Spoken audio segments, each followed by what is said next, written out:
Bwana sifiwe. Nimeokoka. Yesu Kristo ni Bwana na Mwokozi wa maisha yangu. Amen. Neno letu ya siku ya leo inatoka katika kitabu chake Yohana sura yake 2. Kwa hivyo nitasoma hadi mstari wake 12 na tutabarikiwa kwa pamoja. Amen. Neno linasema, na siku ya 3 palikuwa na harusi huko Kana, mji wa Galilaya. Naye mama yake Yesu alikuwapo. Yesu naye alikuwa amealikwa harusini pamoja na wanafunzi wake. Hata divai ilipowatindikia, mamaye Yesu akamwambia hawana divai. Yesu akamwambia, mama, tuna nini mimi nawe? Saa yangu haijawadia. Mamaye akamwambia watumishi, lolote atakalowaambia fanyeni. Basi kulikuwako huko mabalasi 6 ya mawe, nayo yamewekwa huko kwa desturi ya Wayahudi ya kutawadha. Kila moja alapata kadiri ya nzio 2-3. Yesu akawaambia, jalizeni mabalasi maji. Nao wakayajaliza hata juu. Akawaambia, sasa tekeni mkampelekee mkuu wa meza. Wakapeleka. Naye mkuu wa meza alipoyaonja yale maji yaliyopata kuwa divai, wala asijue ilikotoka, lakini watumishi walijua, wale walioyateka yale maji. Yule mkuu wa meza alimuita bwana harusi, akamwambia, kila mtu kwanza huandaa divai iliyo njema, hata watu wakisha kunywa sana ndipo huleta iliyo dhaifu. Wewe umeiweka divai iliyo njema hata sasa. Mwanzo huo wa ishara Yesu aliufanya huko Kana ya Galilaya, akaudhihirisha utukufu wake, nao wanafunzi wake wakamwamini. Baada ya hayo akashuka mpaka Kapernaumu, yeye na mama yake na ndugu zake, na wanafunzi wake wakakaa huko siku nyingi. Amen. Na hilo ndiyo neno la Bwana, na Bwana abariki neno lake. Amen. Nataka kuongea kuhusu kupungukiwa. Bwana apewe sifa. Kupungukiwa. Haleluya. Kwa sababu tunaona hapa kuna hiyo maandalizi ya harusi, na tunaona ya kwamba katika hiyo harusi, watu walipoenda kwenye hiyo harusi, kulikuwa kumetengenezwa divai, na ile divai ikawa imepungua, haikutosha, maana iliisha. Na wakati iliisha, tunaona mama yake Yesu anaenda anaambia Yesu kwamba divai imewaishia, hawana divai. Bwana apewe sifa. Na Yesu anamuuliza kwamba, mama, tuna nini mimi nawe? Saa yangu haijawadia. Amen. Na tunaona kwamba alifanya ishara. Yesu alifanya ishara, akamwambia wachote maji mabalasi 6, wakaweka maji kajaa, na akawaambia sasa choteni, na ile maji ikawa imegeuka imekuwa divai. Na hiyo divai ikawa ni tamu sana kuliko ile ya kwanza ambayo walikuwa wametengeneza. Bwana apewe sifa. Okay, mimi nataka kuongea kuhusu kupungukiwa. Bwana apewe sifa. Kupungukiwa, kama vile walipungukiwa na divai, kama vile waliishiwa na divai. Amen. Ni mara nyingi Mungu huwa anatuokoa kama tumefika mwisho wetu, wakati tumepungukiwa, wakati tumeishiwa. Wakati huo Mungu huwa anatukumbuka na anatusaidia katika kule kuishiwa tuliishiwa nayo, anatusaidia kutoka katika hiyo hali. Bwana Yesu apewe sifa. Kama vile Yesu aliweza kuwasaidia mali pale, walikuwa wamepungukiwa na divai, kwa hivyo hawakuwa na divai, na tunaona Yesu alifanya jambo wakapata kuwa na divai. Bwana apewe sifa. Lakini ile divai ambayo Yesu aliweza kutengeneza, kufanya ishara yake, ilikuwa ni tofauti na ile ambayo walikuwa nayo. Manake nini? Manake ni kwamba Mungu wakati mwingi huwa anatupea ile ambayo ni nzuri kuliko ile ambayo tulikuwa tunaona kuwa ni nzuri. Bwana Yesu apewe sifa. Haleluya. Kwa hivyo Mungu huwa anatupatia ile ambayo ni nzuri, ile ambayo tulihitaji, sio ile ambayo tuliona kama ndio mzuri. Bwana apewe sifa. Kwa hivyo anakuanga hapo kutusaidia wakati tumepungukiwa, wakati tumepungukiwa katika maisha yetu, huwa anatusaidia, na anatusaidianga kama tu tumeenda kuomba usaidizi, kama vile Mary alienda kuomba usaidizi kwake. Bwana Yesu apewe sifa.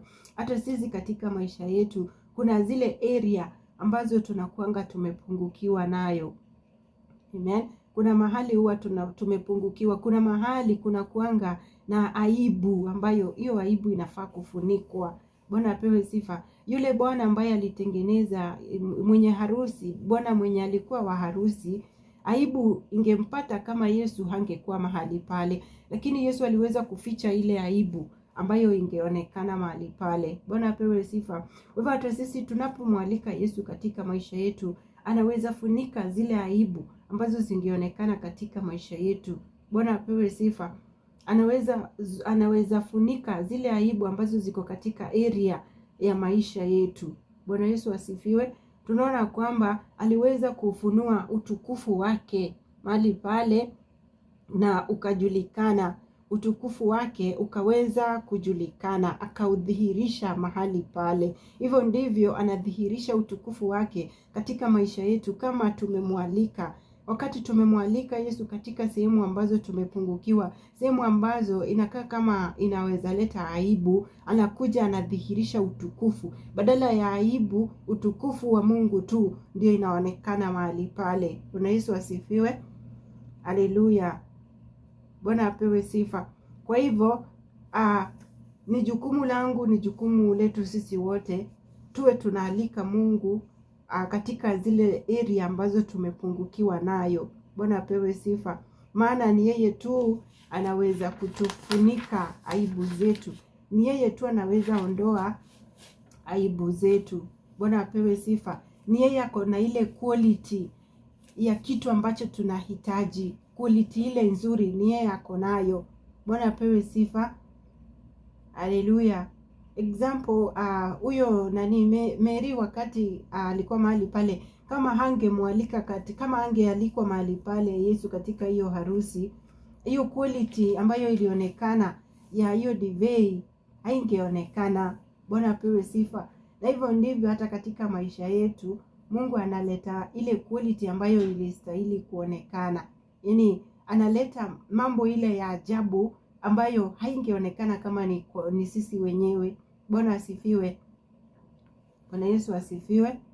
Kwa hivyo neno linatufundisha kwamba tuwe tunaalika Mungu katika maisha yetu, area zote ambazo tumepungukiwa nayo. Bwana apewe sifa. Area ambayo tumepungukiwa nayo ni yeye tu anaweza kutujaza na ile tumepungukiwa nayo. Bwana Yesu asifiwe. Jambo lingine pale, divai ilikuwa ni ya kuleta furaha katika ile harusi. Bwana apewe sifa. Kwa hivyo wakati divai iliisha, furaha ambayo ilikuwa mahali pale iliisha. Bwana apewe sifa. Amani ambayo ilikuwa mahali pale iliisha. Sana sana divai ilikuwa inaleta furaha, joy. Amen. Ilikuwa inaleta furaha katika hiyo harusi. Kwa hivyo wakati hiyo divai iliisha, raha yenye ilikuwa mahali pale iliisha. Lakini walipokumbuka, tunaona kwamba Yesu alipoambiwa kwamba imeisha, alikuja akaleta tena divai ambayo inaleta raha kuliko ile ambayo walikuwa nayo. Divai ambayo inaleta furaha kuliko ile ambayo walikuwa nayo. Tumeona huyo mkuu wa meza anaonja ile divai na anaona kama ni amazing, ni the best wine. Bwana apewe sifa, ambayo haijawahi onekana.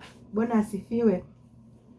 Amen. Kwa hivyo hiyo divai ya pili ilileta furaha kubwa kuliko ile ambayo ilikuwako kwanza, ambayo ilikuwa imetengenezwa. Ile divai yani divai ambayo Yesu Kristo aliweza kutengeneza ilileta furaha kuliko ile furaha ambayo ilikuwako wakati ya hiyo divai ya kwanza ambayo wao wenyewe walijitengenezea.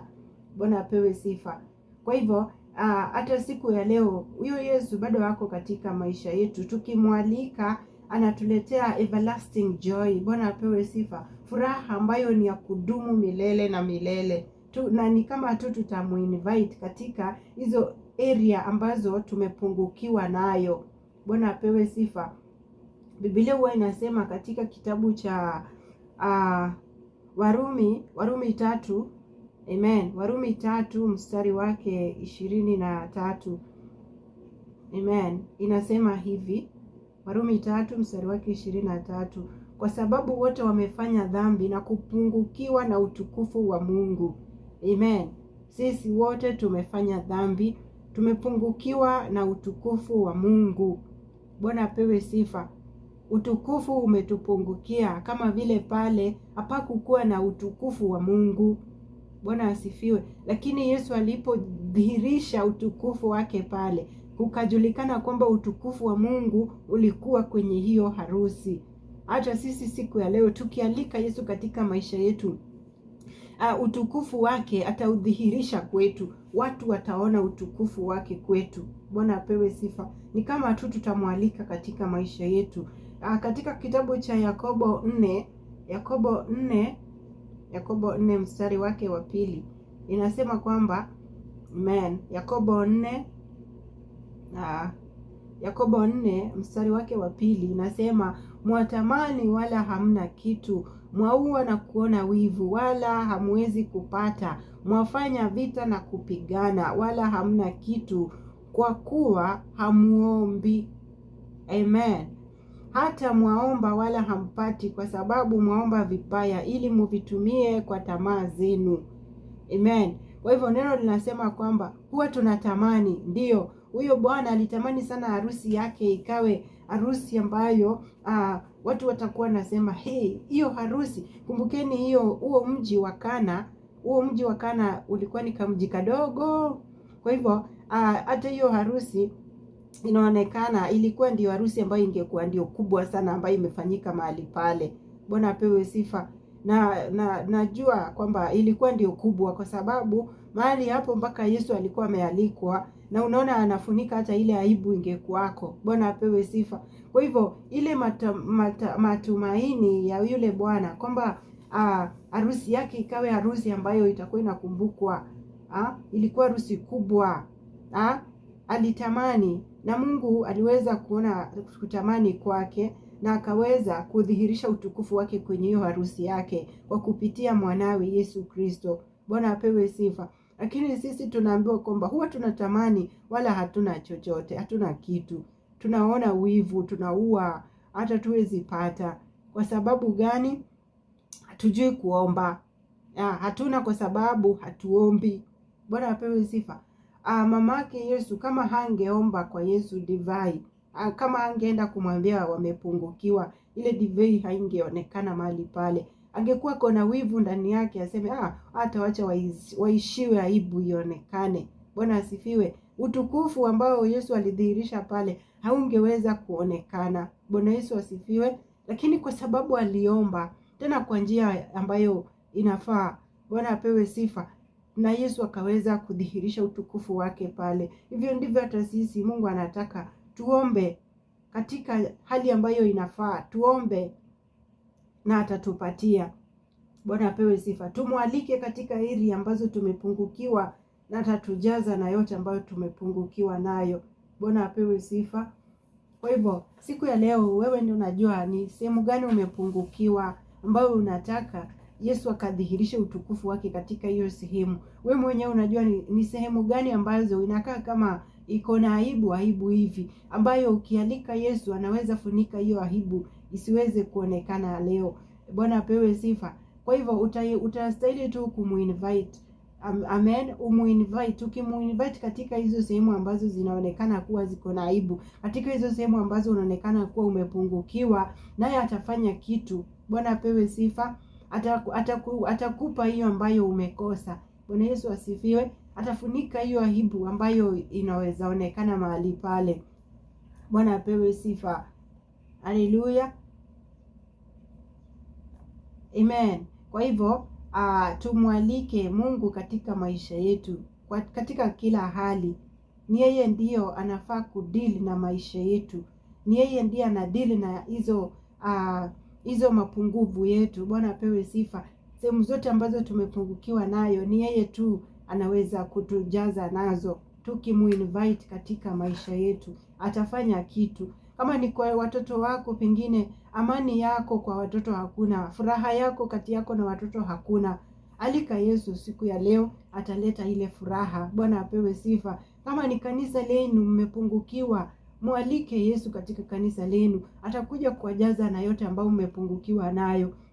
Kama ni katika ndoa yako, umepungukiwa katika ndoa yako, hakuna furaha, kila wakati ni vurugu, alika Yesu katika ndoa yako. Bwana apewe sifa, na ataweza kufunika hizo vurugu, hazitakuwako tena. Utukufu ndio utakuwa unaonekana katika ndoa yako. Hata kama ni nchi yenu hakuna furaha, amen, tualike Yesu. Hata kama ni kwa nchi yetu, ataleta furaha.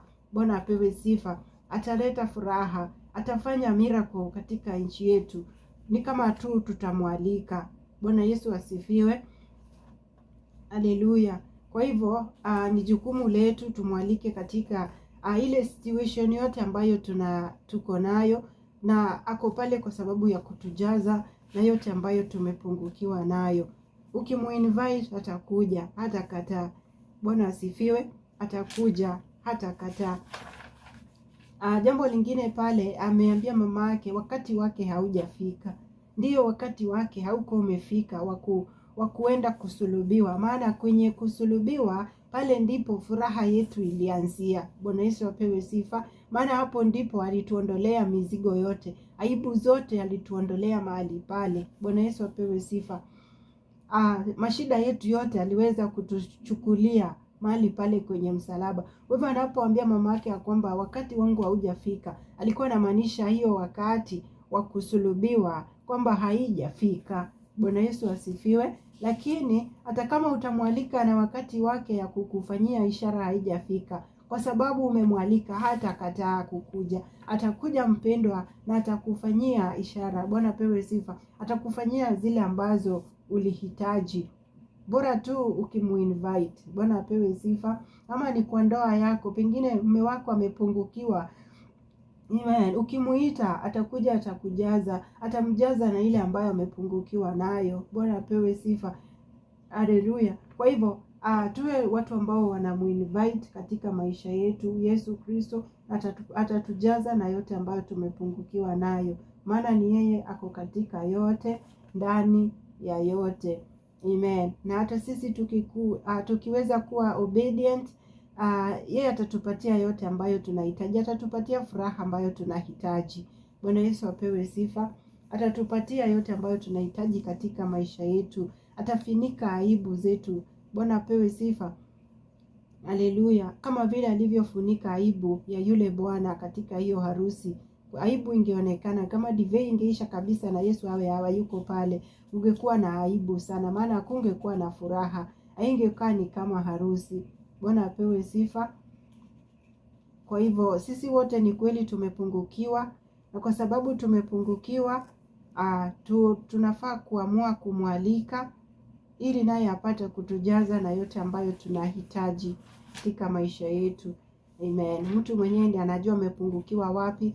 Pengine umejaribu kuacha dhambi, unashindwa. Labda haujakubali kumwalika Yesu katika maisha yako. Pengine haujajuana na huyu Yesu, haujamwamini. Lakini ukimwalika katika maisha yako, ndugu ama wewe